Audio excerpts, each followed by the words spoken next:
Teacher Time Mastery, the podcast made for secondary English language arts teachers like you, with your host, Becky Czar.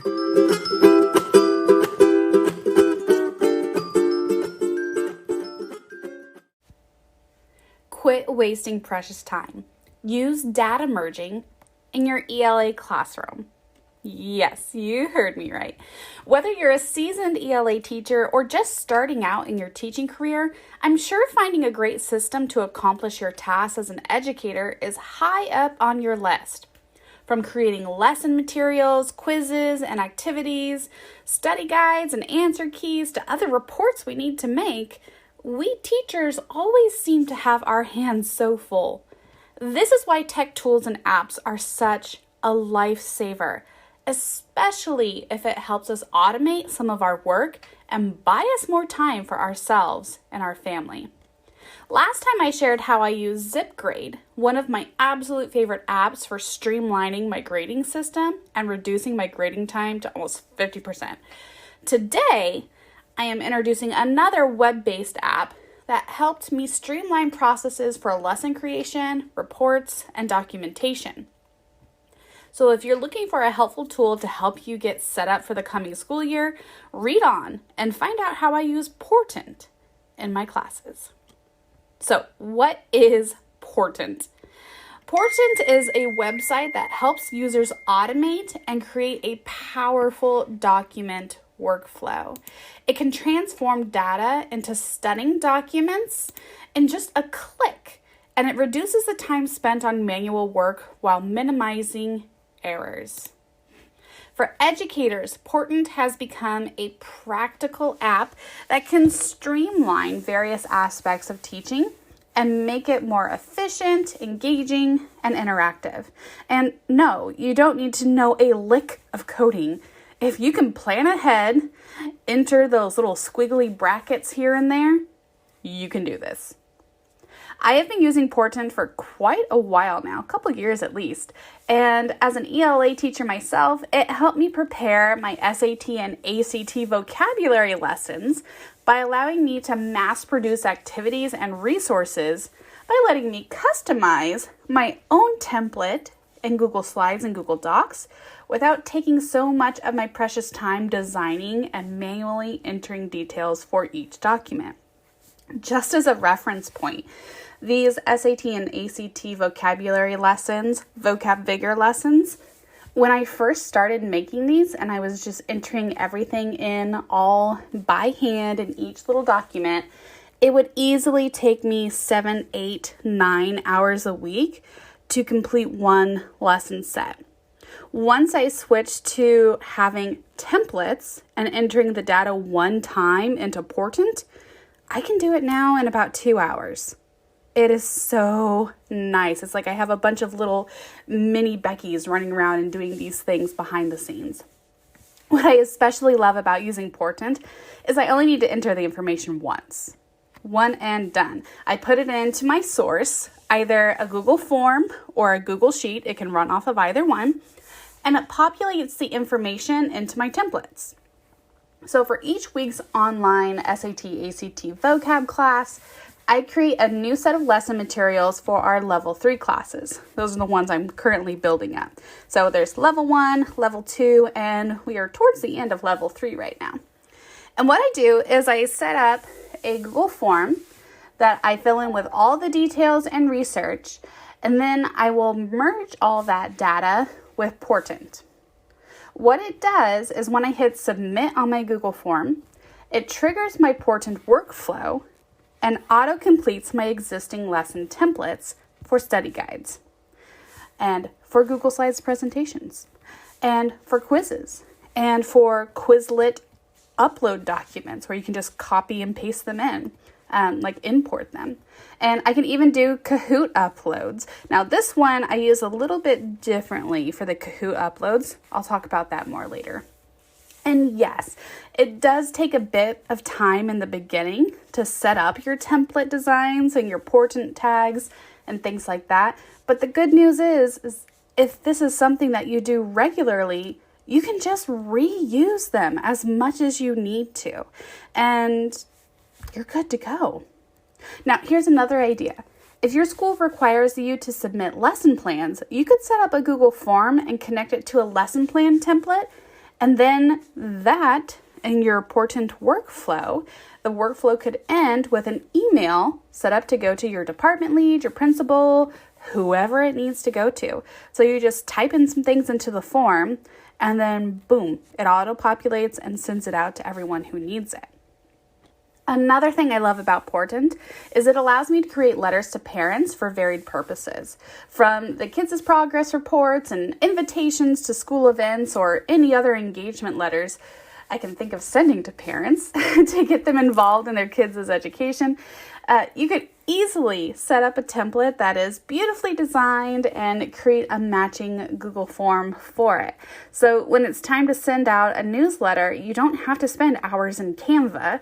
You just enter the information into the categories you have set up on your Google form. Like, let's say it was you're looking for volunteers in the classroom or something. You could list the date in one form spot. You could have details about it, whatever you want to do.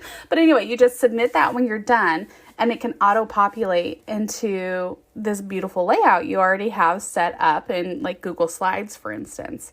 And if you didn't know this already, Google Slides is awesome for laying out lesson plans, and you can change the document size to make it, 8.5 by 11. So you can do a lot of formatting right from there. You don't have to go into Canva to do all of that designy type of things. And if you do it in Slides, it can auto-populate from Portent. Extra perk. But anyway, you make it a PDF and then set it out to anyone that you have on your preset email list. Your workflow, when you go down to the end, you have your email that can go out to everyone. You could have a workflow that's a parent message or something like that, and it's set up to send to all of the parents of your kids in this grade or class or whatever. Anyway, it's super nice. And there's even the option to automatically make it a PDF when you send it, which feels nice and professional when people get that as well. I don't always do that though, because I like to check the formatting. You can set up your Google Slides so that it will shrink the text on overflow, which is super handy. I love that function.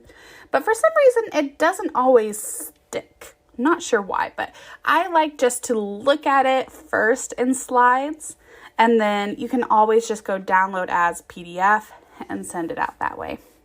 I don't know, totally up to you. Additionally, Portent also allows me to easily create any incident or behavioral reports needed by school administrators, counselors, parents, etc.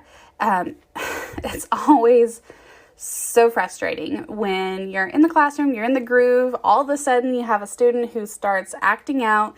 You have to stop the lesson and you have to fill out reports X, Y, and Z and notify A, B, C, and D person. It's just a lot. So in this one, you could easily just have a shortcut saved in your bookmarks for this Google form. And it comes up, you fill in your quick information. It can auto-populate into a letter that you've already written. It'll just like drop in the kid's name, drop in the date, the class, what was going on. It's really going to save you a whole lot of time to set that up as a template. Then that can shoot out to all parties that need to be notified. And you look very professional for having it reported in a very nice and neat way. And it shows up in your Google Sheets from the form. So you are able to track all of these reports easily. It's just right there. You submit once to notify all parties, and you have your own record for documentation, and you look professional while you're doing that. You can use this with your students too, in a good way. Imagine setting up a Google form as an escape room. I'll do a whole episode on this soon. I have a system that I just absolutely love, and it's super fun. The kids all love digging into it, and they literally cannot get out of a little mini room until they solve this puzzle. And so if they get all the way to the end, they've they've done it all. It's awesome. But anyway, at the end, when they submit their Google Form escape room, you can have it set up with Portent where it emails them like a fancy little certificate for beating the escape room, and it can have their name in fancy font and today's date, and you could even do how long it took to beat it. You'll have to, let's see, we can probably do this, but you'd have to go in and see, there's some add-ons that like track how long it took for them to complete a Google form. You could look into one of those, or you could even do like just have them enter the time that they started on like the first intro page, and then that would compare to the time on the timestamp when they submitted. So you could do it that way too. But we'll talk about that more in an upcoming episode. But it would be really cool for them to have this cool little certificate. And, you know, they could even like print them out. You could display them on like a records wall or something like that. There's a lot of cool things you could do with it. Okay, so isn't this like Autocrat? So if you're from the days of early data merging and distribution like me, you may be familiar with the Google Sheets add-ons like Formule, Doctopus, and Autocrat. And yes, these all still work last I checked. In fact, I've used all of these in my classrooms before we had awesome things like Google Classroom. So why the switch? Why did I switch away from Autocrat in particular? One, I had issues with getting my slide and doc images to import correctly in a consistent manner with Autocrat. And I have never had an issue with Portent's system, honestly. It's been very nice. Portent's user interface is so much nicer and cleaner and easier to see exactly what is going on. You can do, just about everything you can do within Autocrat, but you have to work a little bit harder for it, in my opinion. And I just like having it laid out in a nice, easy user interface where I can exactly see what's going on. I can preview the documents as they're right in there. I can, change settings. Like if I have multiple documents going out, I can change it so, this one is a view only because it's a parent information sheet, but this next, Google Doc, this one is where they can edit so they can sign up for a spot or, whatever you wanted to do. You have more control over it. Reason number 3, you don't get messy spreadsheets that take forever to load because they go all the way out to column Z, and you scroll over to the right for ages and ages. It does all of the formatting in the back end on Portent. So if it's something you're going to be reusing a lot, you're not going to end up with a massive spreadsheet that just eats up all of your computer's brain power to load it. So that being said, I actually do still use Autocrat solely for my Kahoot upload files. If you weren't already familiar with this, when you add a question in a Kahoot game, there is an option to import questions, answers, and question times and all that good stuff. So all I did was download their template, and then I made it my own template. So I added in the template and tag questions and answers with those little squiggly bracket things. And then all I did was add it into the Portent workflow. I'm sorry, not Portent, Autocrat. We're in Autocrat now. So all I did was add that into an Autocrat workflow using the Google Sheets add-on and got that all set up. So now when I submit the same form that I use for Portent and all of my lesson presentations and quizzes and study guides and Quizlet uploads and you name it, Autocrat will work off of that same submission. It will trigger and it will kick out an import file for my Kahoot games as a Google Sheets. Then all I have to do is download that as a Microsoft Excel file, and then I can upload that into Kahoot, and it auto-populates my questions, my answer choices, my times, which answer is correct, all of that wonderful stuff. Okay, So I have actually spoken to the super helpful people at Portent, and they say that an option for a Google Sheets output is coming very soon, which I'm very excited about, possibly even as soon as this month, which is August 2023 for someone who may be listening to this in the future. So I'm very excited about that because then I can just roll that right into my existing workflow and not have to worry about utilizing two different types of automation and data merging. I can just have it in one spot and boom, done. But in the meantime, this hack using Autocrat just for the Google Sheets works like a charm. Okay, so what else could you use this for? Here's a brainstorming list to get you started. 1, send out classroom contracts for e-signature to parents and students super easily. Yeah, they have a spot on there for e-signatures. I know it is such a pain to get back classroom contracts or parent signatures on the syllabi or whatever. This could make it a lot easier for you. Number 2, have students fill out an About Me form on the first day, including their favorite picture of themselves. They could easily upload that as a file in the Google form, and then it'll auto-populate all their information, including their picture, into a printout for a class bulletin board. Number 3, you could use it for a class reading wall where students review their independent reading books, even snapping a picture of the book cover for quick reference. And when they submit it, it goes to a document that then gets emailed to you and or to them for printing. You could even do it as a digital wall by downloading a Google Slides as a JPEG or a PNG, and then uploading that to a Padlet, a Jamboard, a Canva whiteboard, etc.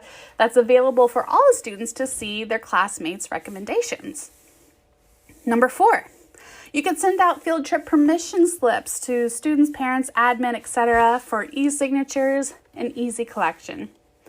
Number 5, you can create quiz templates for similar topics such as vocab, like I do, figurative language, reading comprehension, etc., and pair it with a Google form. When it's time to create a quiz, just type it into the Google form and hit submit to have it spit out the formatted quiz for you. It'll have the answer key for you, all of that stuff. And better yet, you have all of the data in a spreadsheet, and you can later combine these quizzes into larger tests down the line without having to enter any additional information. Nowadays, it's essential that we teachers know how to use technology and apps to our advantage. We simply just don't have enough hours in the day or enough hands to make it all happen. Portent is another amazing app I recommend for teachers to use to streamline processes and even automate lesson materials. Not only does it save us so much time, but also it saves us headspace to think about other important things to do, new creative, fun ways to engage with our students. So if you want to see how Portent works, go ahead and try it. Go to app.portent, portent.co/sign up to create your account. It has a free version that allows you to document workflows and create 100 workflow merges per month, which honestly, I don't know that I've ever surpassed that, even as much as I use it. It also gives you access to its template gallery. They have a very active chat and email support as well. So should you ever encounter a snag while using the app, you can report it outright to their team, and they are very responsive. They will look into it, help you walk through, figure out what the issue is, and get you back up and running. The Pro version, on the other hand, lets you create a more professional looking document for 2,000 documents per month. It also includes other features such as email tracking and even lets you forego the Portent branding at the bottom of your emails, so you can create and customize your own templates for your emails as well. This could be really handy for some people, but for me, I just didn't see enough value to upgrade, I guess. So I'm still running on the free version quite happily, honestly. So how else Do you use Portent or other data merging hacks for your classes? What other ideas can you come up with to make this be like your little minions running behind the scenes doing work for you? It's awesome. I'd love to know how else this amazing tech can help you and what ideas you come up with. So, P.S. Let me know if you are into this type of content where I review teaching tools and apps and then share with you how it helps me work smarter as an ELA teacher. If you like it, I'll keep it going. If you want to switch gears and we can talk about some other things, just let me know. I'm here for you all. So until next week, thanks for tuning in. I'm your host, Becky Czar, and this is the Teacher Time Mastery Podcast. Thanks for listening to the Teacher Time Mastery Podcast with your host, Becky Czar. Tune in next week for another new episode designed just for secondary ELA teachers like you.